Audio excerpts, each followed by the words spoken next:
sin pretextos. Cambia el pero por el puedo, de Jordi Rosado. Tenemos que llevar a tu papá a un hospital psiquiátrico.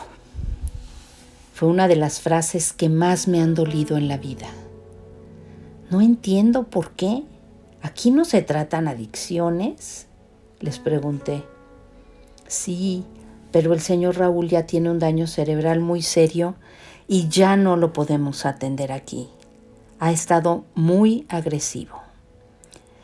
Mi papá bebió siempre y fuertísimo. No era bebedor de fines de semana como mucha gente. Él tomaba en serio. Me daba mucho miedo que muriera en un accidente en una de sus borracheras. De chico no tuve problemas. La pasábamos muy bien juntos. No sé si era porque él no tomaba tanto todavía o porque yo no me daba cuenta.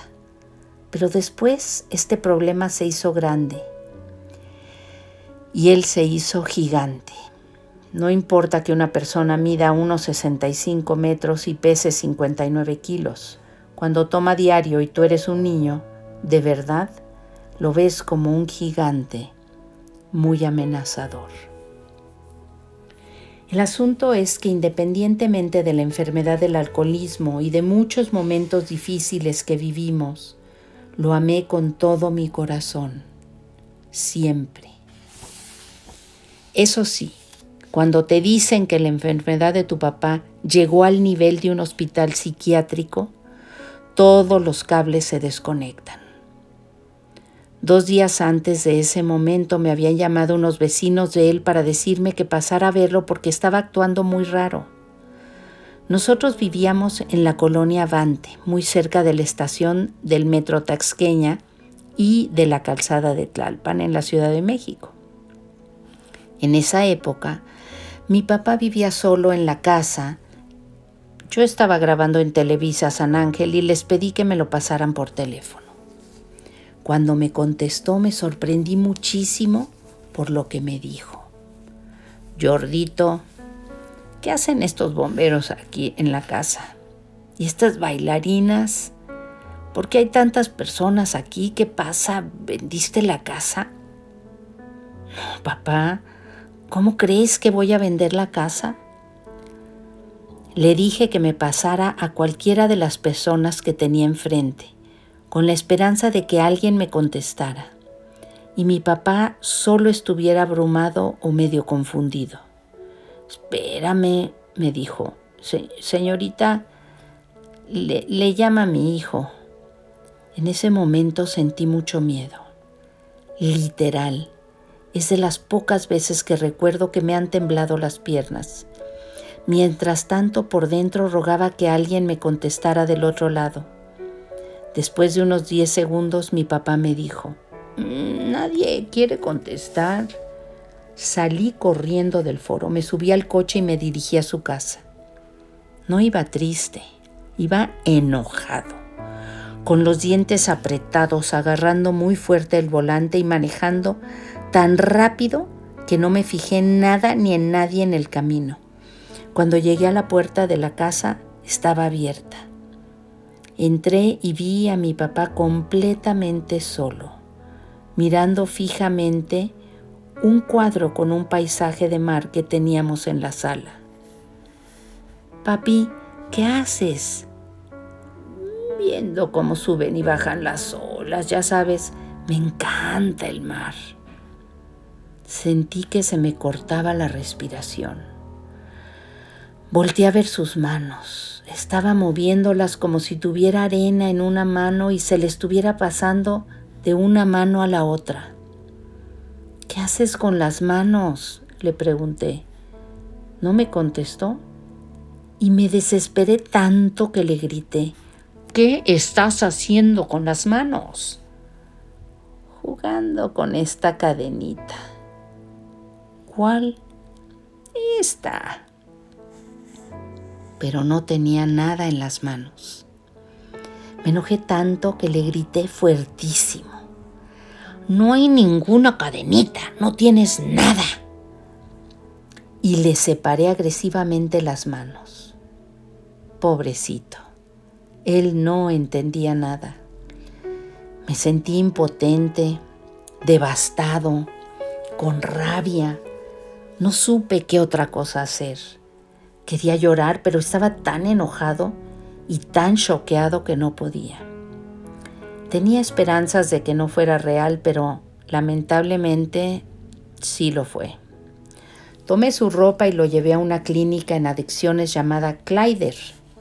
Mi hermana Heidi me alcanzó ahí y lo internamos. 2 días después fue cuando nos dijeron que había estado muy agresivo con las enfermeras y con los doctores, que necesitábamos llevarlo a un psiquiátrico.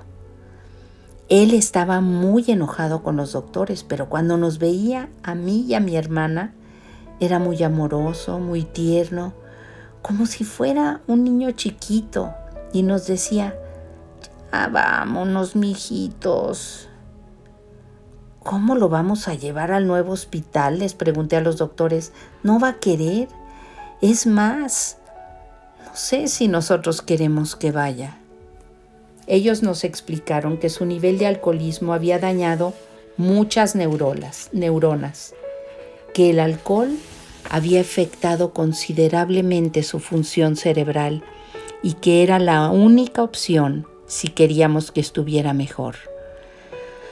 Nos comentaron que tendríamos que hacer una intervención, lo que significa prácticamente que entre doctores y familiares íbamos a convencerlo de intentar que fuera por su propio pie. ¿Y si no quiere? No se preocupen. Aquí afuera ya está una ambulancia con su equipo y ellos nos van a ayudar. Vi a 5 hombres afuera que tenían una camisa de fuerza en las manos. Creo que nunca en la vida había imaginado un momento así, y mucho menos lo pensé para mi papá, para mi hermana y para mí. La intervención fue un fracaso. Mi papá se puso muy agresivo. Nuestras técnicas de convencimiento y todos los argumentos de los doctores le hicieron los mandados y nos mandó a todos a la fregada. El director de la clínica dio la orden y los enfermeros empezaron a tratar de someter a mi papá. Nunca lo vi tan agresivo y con más fuerza que en ese momento. No lo podían controlar entre los 5. Mientras él gritaba, manoteaba y les pegaba con todos los puños cerrados. Heidi y yo no podíamos más con esa situación. Cuando lograron sujetarlo, mi papá empezó a llorar y a gritar al mismo tiempo. Habían pasado más de 20 años desde la última vez que lo había visto llorar. Lo sometieron y lo subieron a la camioneta. Cerraron la puerta. Él nos veía directo a los ojos y nos suplicaba que lo ayudáramos. Cuando me subí a mi coche para seguirlo, me solté a llorar como nunca. No pude más. Sin duda, es uno de los momentos más tristes que he pasado en mi vida. Cuando llegamos a la clínica psiquiátrica San Rafael, le hicieron pruebas y muchísimas preguntas, desde cómo se llamaba hasta quiénes éramos nosotros. Lo peor de todo es que muchas cuestiones no las pudo contestar. He visto a gente que pierde todo su dinero y vive en bancarrota, a personas que sufren por la muerte de un familiar y pasan por un duelo fuertísimo, a gente que pierde sus pertenencias y vive en la calle, a personas que les quitan la ropa y los desnudan para hacerlos sentir vulnerables. Pero cuando una persona pierde la razón, cuando alguien no sabe cómo se llama o quiénes son sus hijos, lo ha perdido todo. Ver el cuerpo de una persona moviéndose, pero saber que ella no está ahí, es algo muy duro. Nunca había visto algo de ese nivel. La tristeza que sentimos mi hermana y yo ese día es algo que no puedo explicar por escrito. En ese momento de mi vida tenía varios problemas personales y las cosas en el trabajo estaban bastante complicadas. Sé que hay problemas mucho más fuertes que este y que cada uno tiene sus propios miedos y diferentes infiernos, pero en ese momento esos eran los míos. Recuerdo que me dolía en el alma ver a mi papá en un entorno de pacientes con problemas psiquiátricos muy avanzados. Me preocupaba que perdiera la conciencia de por vida, que se perdiera un día cualquiera en la calle. Me daba pavor, al ser yo una persona pública, que una revista de chismes se enterara y sacara la foto de mi papá en la portada con una frase tipo: el papá de Jordi Rosado está en el manicomio por alcohólico, acompañada de la peor foto que pudieran encontrar de él. Ese pánico no era por mí. Yo estoy disque acostumbrado a esto. Y digo disque porque no es real. Siempre te duele todo lo que dicen de ti. Pero mi papá se hubiera sentido muy triste de verse tan expuesto públicamente. Él no era del medio artístico y no tenía por qué pagar ese precio.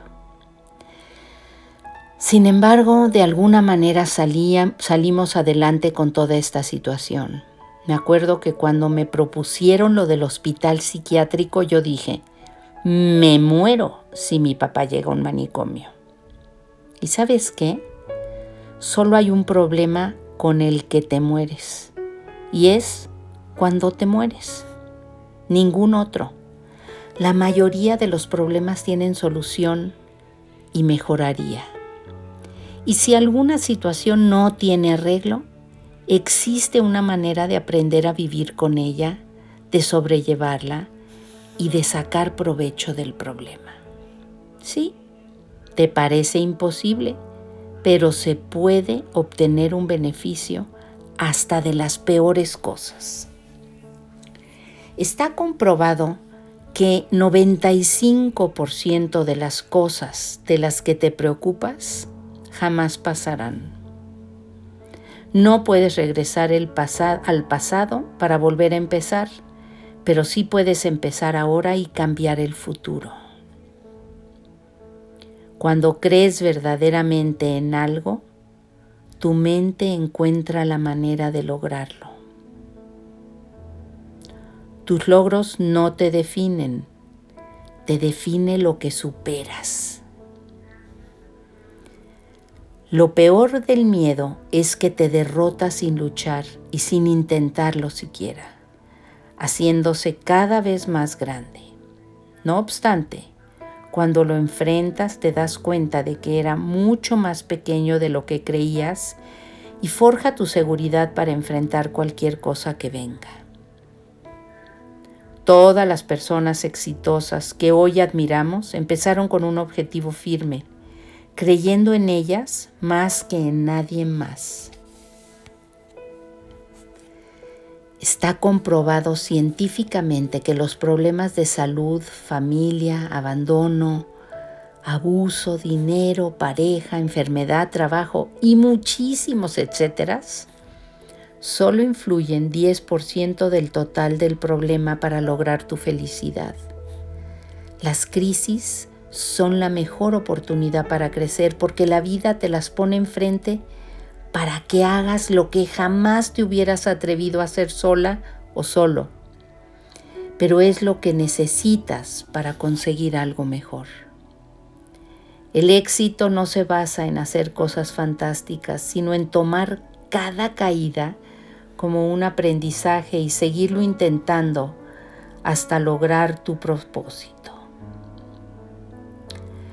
Así que, sin pretextos, tú puedes cambiar el quiero por el puedo. En este libro vas a encontrar un gran número de herramientas, estrategias, consejos y estudios avalados por los más grandes pensadores, empresarios, conferencistas motivacionales, emprendedores, filósofos, terapeutas y líderes espirituales, así como lo he podido aprender en vivo y a veces muy en directo, en este casi medio siglo de vida, lleno de altas y bajas, pero siempre yendo hacia adelante. Toda esta información tiene el objetivo de mejorar permanentemente la autoestima, de enfrentar los problemas y utilizarlos como escalones para seguir subiendo. Reconocer y creer en nuestras virtudes para estar en el lugar que de verdad debemos estar. Ubicar y aceptar nuestros defectos para que nos sirvan de trampolín y no de lastre.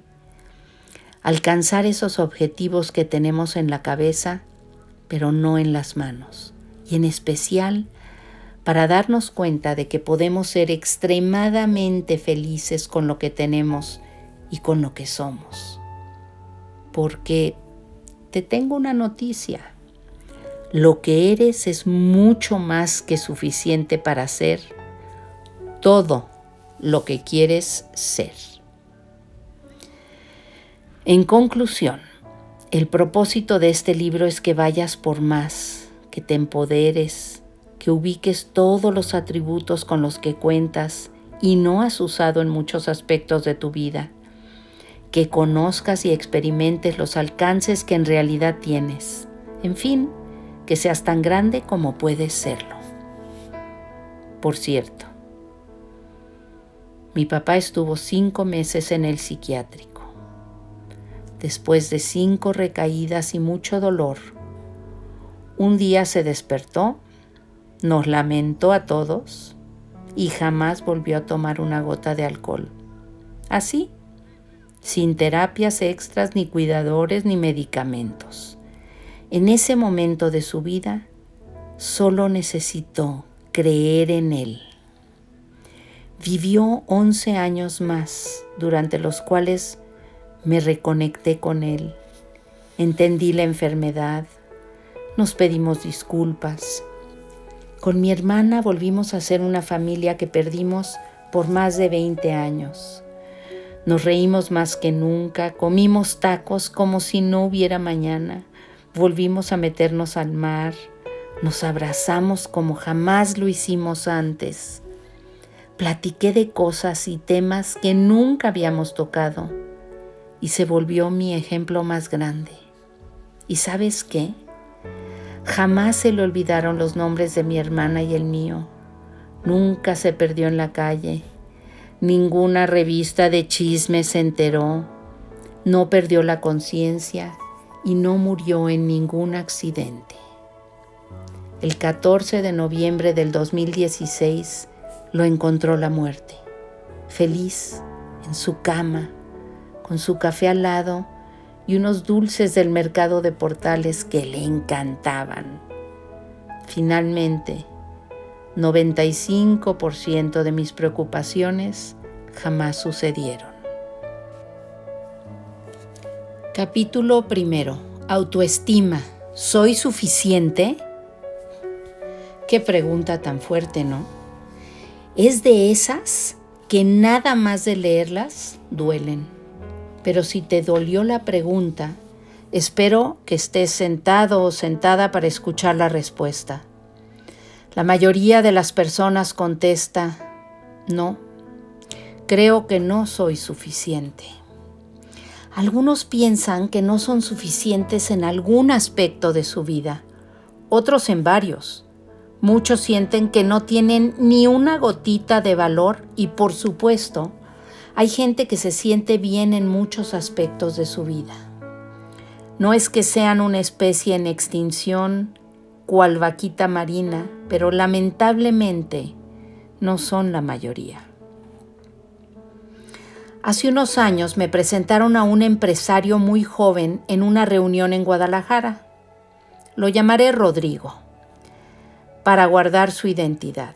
Era un cuate con mucha presencia, bastante galán. Estaba en forma, se veía que hacía mucho ejercicio y hablaba de negocios. Parecía que tenía mucho dinero. Ya sabes, esas cosas se notan. Muy bien vestido, muy buena ropa, el reloj pesadísimo que casi le dislocaba la muñeca, sin contar el respeto con el que todos le hablaban en la reunión.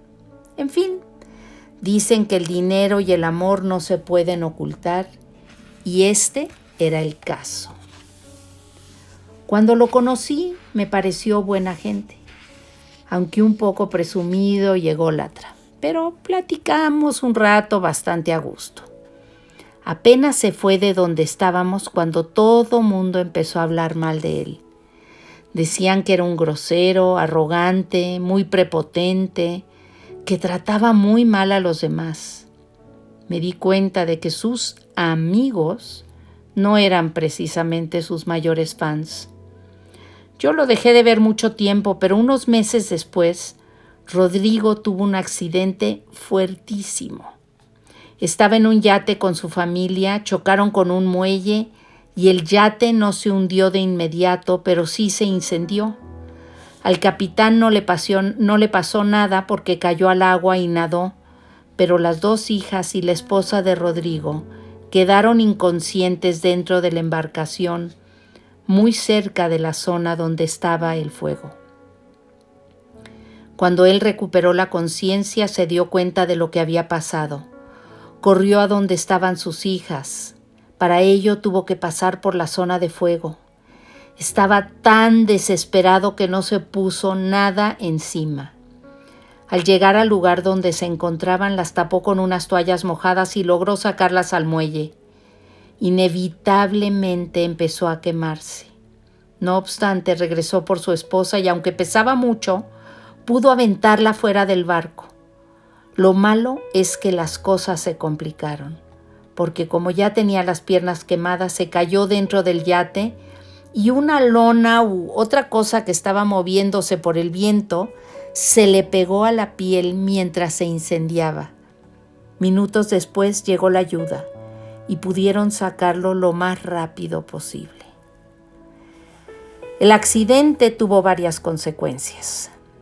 Sus hijas y su esposa tuvieron quemaduras no tan graves, gracias a la velocidad con la que Rodrigo las ayudó, pero a él lo rescataron con 90% del cuerpo quemado. La cara, el pelo, el pecho, la espalda, los brazos, las piernas, las manos, todo se quemó, menos los genitales. Creo que por la posición en la que permaneció en el piso. Fue lo único que pudo proteger con las manos. En cambio, la cara y el cuerpo quedaron prácticamente irreconocibles. Unos años después asistí a un evento organizado por una fundación de gente quemada. No recuerdo muy bien, creo que en esa ocasión fue la Fundación Michoud y Mau.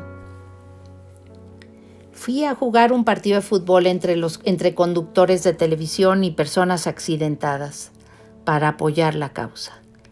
Después de un rato se me acercó uno de los jugadores con una máscara de licra color carne que utilizan para proteger su piel y sus injertos.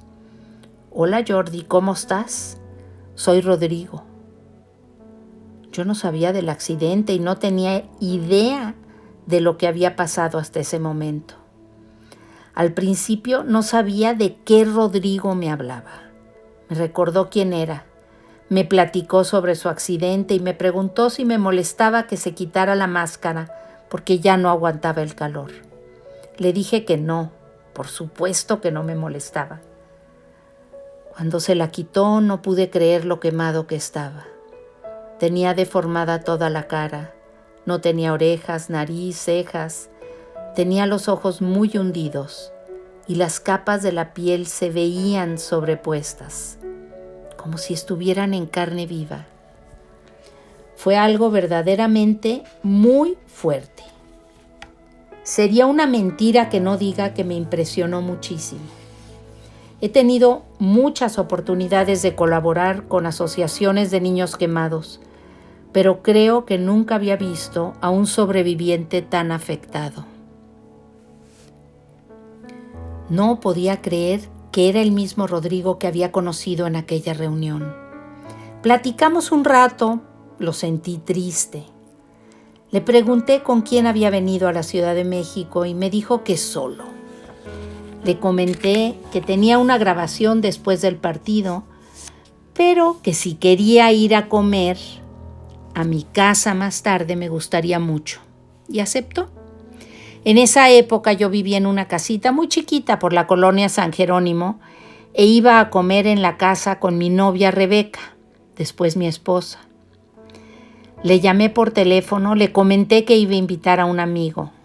Le expliqué brevemente lo de su accidente y que su cara era muy impresionante, que estuviera preparada al abrir la puerta. No quería que la tomara por sorpresa, porque lo último que queríamos era hacerlo sentir incómodo, así que lo hizo y todo funcionó muy bien. Cuando llegué ya eran grandes amigos. Pedimos una pizza porque en el refri no había mucho que comer y nos platicó todo lo que había pasado. Luego del accidente lo llevaron a una clínica especializada en Estados Unidos y lo sometieron a tratamientos muy dolorosos. Nos contó que su esposa todo el tiempo lo acompañó, pero que cuando ella lo curaba o lo bañaba, él se ponía muy agresivo y le gritaba cosas horribles, inclusive groserías. Le faltó al respeto muy fuerte. Por más medicinas y tratamientos, Rodrigo no podía controlar el dolor. Había estado muy irritable por todo y agresivo con todos, pero aún así su esposa había aguantado en cada momento.